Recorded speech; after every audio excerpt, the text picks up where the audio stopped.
We are joined right now by the UFC Bantamweight Champ. She is 11-4-0. She defeated Amanda Nunes by submission in the second round on Saturday. Julianna Pena is my guest. Julianna, it's great to have you on the show. How are you today?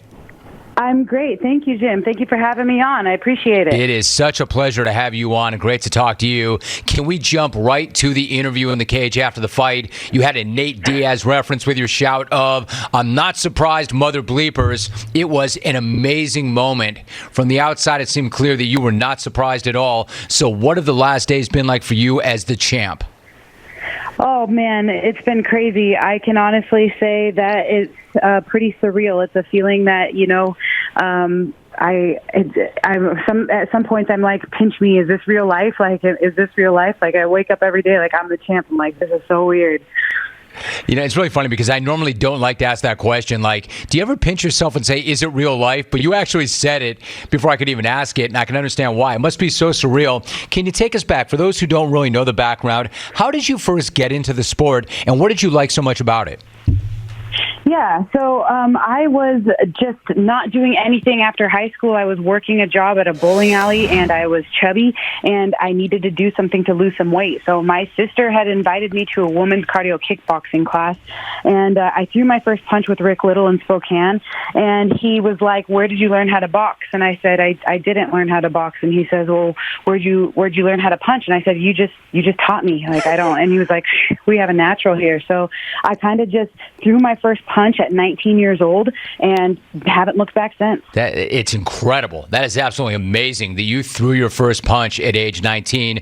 Julianna Pena is the UFC Bantamweight champ. You know, the journey also is amazing in the sense that Kevin Iole tells this story that years ago you heard also that Dana White was at a Syndicate MMA in Las Vegas because his sons were in a jiu-jitsu class. The story goes that you got a cab over there, you introduced yourself to Dana, and you said, "I'm going to fight for you one day, and I'm going to become a champ." You know how some of these stories are. They take on a life of their own. Is that actually how that went down? And what do you remember about that day, if so? Yeah, so I did. I ran into Dana at Syndicate Gym, and I told him, I marched right up to him. I said, "I'm going to try out for the Ultimate Fighter. I'm going to be the Ultimate Fighter winner." And I told him that I was going to be a champion one day. All right, so where did that confidence come from? I mean, it had to be more than your first coach saying, "Wow, you threw a pretty great punch. You're a natural." Where did all that confidence come from? It had to have come from me as a kid, as a child. You know, like I was the baby of 4 kids. My brothers and sisters, they beat the crap out of me, and I have a very large family. So I was always getting the tail end of a lot of beatings, and I realized, at a young age, that I was tough and that I was resilient and that I could, take a punch, if you will. So, getting brought up in a house where, there's always a bunch of horseplay going on, and just having, really strong parents that I come from, they, instilled that strength in me. I think, just from their parenting style. And I think that that's, kind of how I developed into a fighter. Like they always say, "How did you find fighting?" And I'm like, fighting found me. It was kind of just an innate thing that I was looking for an outlet, and I ended up fighting mixed martial arts. And so it's definitely got to be from the way I was raised as well. That's super. Julianna Pena is joining us. She is the UFC Bantamweight champ. The thing is, though, it's not just that you became the champ. You became the champ by beating the greatest female fighter of all time. Now, I've had a lot of fighters on this show, and they talk about the fact that everything changes when you step into the cage with the champ, but you yourself said that you were cool as a cucumber. I mean, it's one thing to be tough, it's one thing to be motivated. How were you able to stay so calm and slow everything down once you got into the fight? It was something that has happened from a long time ago. When I won at UFC 200 and I saw Amanda Nunes, I wanted to fight her back then. So it was something that has been brewing for a long time for me, and just to have an opportunity. I just needed somebody to give me a chance. I just needed somebody to give me a shot. And I knew that once I'd get that shot, that I would make the most of it. And so for me, it was definitely about getting that shot and making my way to the fight and getting the fight, and the rest would handle itself because I know who I am as a fighter and I know what I can do and what I'm capable of doing. And so is just a great opportunity to finally be able to get my shot and fight for the belt. All right, so I mean, to be the best, you have to beat the best. But when you first saw her that first time, what did you see that made you think that you could win that fight? Was it just a deep belief in yourself? Did you think you matched up well? What made you feel so good about that opportunity in the event that you ever got it? There's definitely, matchups and styles and looking at styles and the way people fight, I beat a girl that beat Amanda, and we saw her, in the past when she gets tired, when she fatigues, she'll quit and she'll, need help to get out of there. So I just knew that I needed to put that exact kind of pressure on her in order to get the win. And, that was the game plan the entire time. And that's why I was so confident, because I was, more than ready to be able to put that pressure on her. Well, Julianna, you know the old saying from Mike Tyson, everybody's got a plan so they get hit in the face. She dropped you in the first round. A lot of contenders going up against the so-called GOAT might have wilted when the champ shows up like that, but you did not. What was that first round like for you, and how did you kind of keep your head after that happened?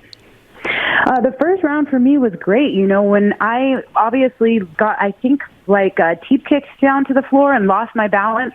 And, most people would be like, oh, no, you're on your back. But mixed martial arts is such a great sport because you have to be versed everywhere. You have to be able to fight off of your back. And if you go back to any of my fights, you can see that fighting off my back and fighting on the ground is something that I'm very comfortable with doing. So I absolutely welcomed that encounter on the ground, and I was not at all like, oh, no, I'm in a horrible position. Actually, if you rewatch that first round, you can see that I had her in a straight arm lock. And in that moment, in the first round, I was literally thinking to myself, I'm going to have the first win by arm lock in the UFC history. So that's what I was thinking. That first round for me I was like, if this is how it's going to be, I could do this all night long. This is awesome. Julianna Pena joining us. You mentioned that you're comfortable on your back. On the ground, on your back. I know my listeners. I don't want to. Anyway, what I want to say about that is when I used to train a little bit, I started to train on the mat, and the guy, James Lightning Wilkes, who's a very good friend of mine, would train me, and I would not be comfortable. And he would say to me, get comfortable on the ground.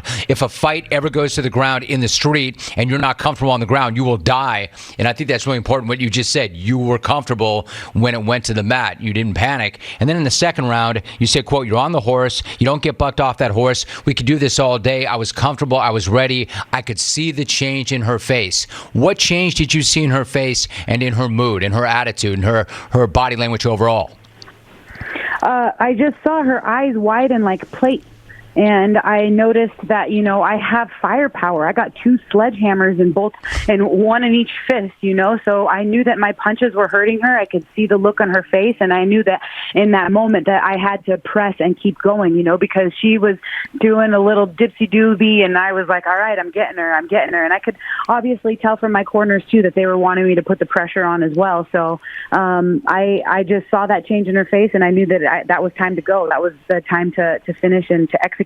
Julianna Pena is the champ. She's joining us for a few more moments. I know that in preparation for that fight, you and your coach had worked on a hybrid rear naked choke for a while. Man, how did it feel when you started to execute that move? It was great. That's the second time that I finished it. It's how I finished Sarah McMahon in January, and it's something that is not a regular rear naked here to be a regular rear naked choke. I know that a lot of people want to discredit me. A lot of people want to say that, I didn't have any hooks in and that wasn't a real and that, she just tapped because she quit. But I guarantee you, and Jim, maybe one day you can take me up on this, or any of your listeners, if any of them out there want to come to my house and let me put that choke on them, I guarantee you they're going to tap as well. And I guarantee you they'll be able to feel that force and pressure that I was putting on Amanda. Julianna, pass, hard pass. I will not be accepting that proposal. I will leave that for somebody else. I'm not the one doubting what you did or how you did it. But by the way, since you brought that up, how does that make you feel when you hear that somebody would try and discredit that win in any way because you didn't have the hooks in fully? It makes me a little bit upset, to be honest, because they're trying to discredit my work and the hard work that I've done. But you know what?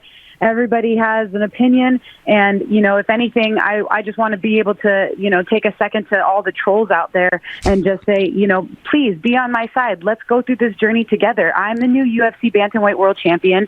I said it before, and maybe it was annoying in the past because I knew what I needed to do and what I had to do to get the fight, and I did that. And so maybe people are, a little off-putted by the fact that, I've been squawking about this thing for the last 5 years. But now that I finally have it, now that, I did what I said I was going to do, let's move forward and try to go on this journey together as me as the new UFC Bantamweight Champion. Hey, listen, change those people's minds. I'm really sorry to interrupt because I feel strongly about this. What you just said was, hey, you know what? Let's go on this journey together and change their minds. I like that. I mean, that's positive, that's upbeat, that's optimistic. But a part of me, and far be it for me to tell the world champ how to react, part of me wants to say to you, Julianna, bleep the trolls. Man, bleep the trolls. Who the hell cares?